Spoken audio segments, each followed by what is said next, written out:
Hi, I'm Pam Hayes from Hayes Sewing Machine Company, and today we want to show you a guide that is going to work on a Baby Lock cover stitch machine. So it'll work on the Euphoria, it'll work on the Triumph, it'll work on the Ovation, and it's going to help fold under a hem for you, which is kind of a nice option when you're working with it. It is called the Fabric and Hemming Guide, so kind of wordy, and the item code is BLC4-FHG. Again, kind of wordy, but it's a really cool machine and part. Basically, it's going to come with two metal pieces. Okay, and you're going to kind of look at them and you're going to be like, huh. Now, remember, it's going to come with instructions on how to work with this. But basically, you have two white screws that come with your machine, and this is how they're going to line up. So the kind of wider piece, you'll notice it has a little bit of a cupped edge. I can zoom in on it if you'd like. Can you see how it kind of cups up? Yep. All right. Flip it down just a hair.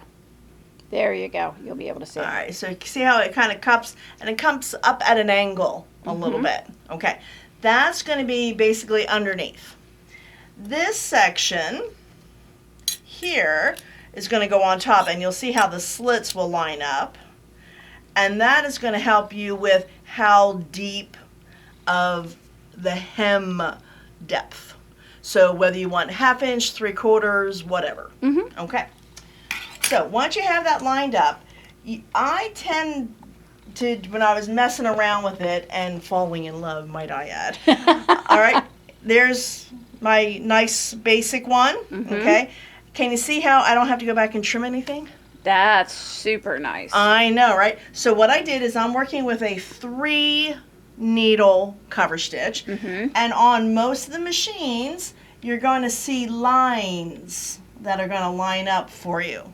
Okay, so you know where your needles are. So my thing is I wanted to have the needle, the left needle, kind of a little, so this is how it would be. Okay, my left needle is going to be a little encasing the raw edge. Gotcha. Okay.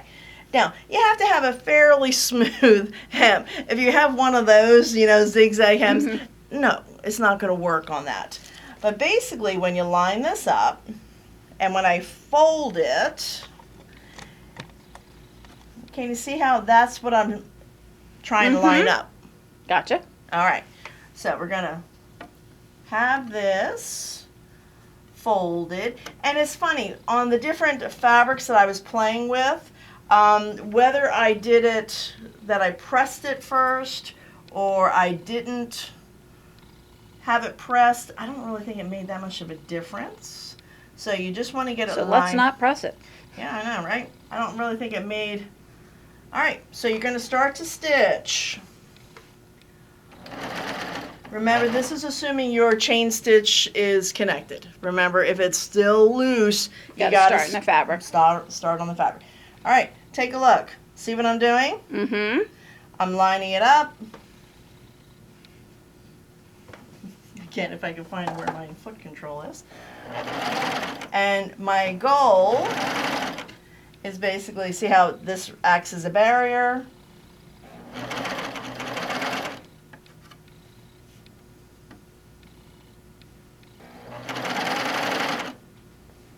There you go. And can you pin this? Sure. Do you really need to? No, not so much. Now, a little trick. If you need to stop, see how I'm just lifting up and checking. But if you need to stop and disconnect the cover stitch. So like if you were in a sleeve and you were coming around to the end, you need to disconnect. Yep. Coming around the mountain, so to speak. Right. Okay. See how the needle is in the high position? Okay.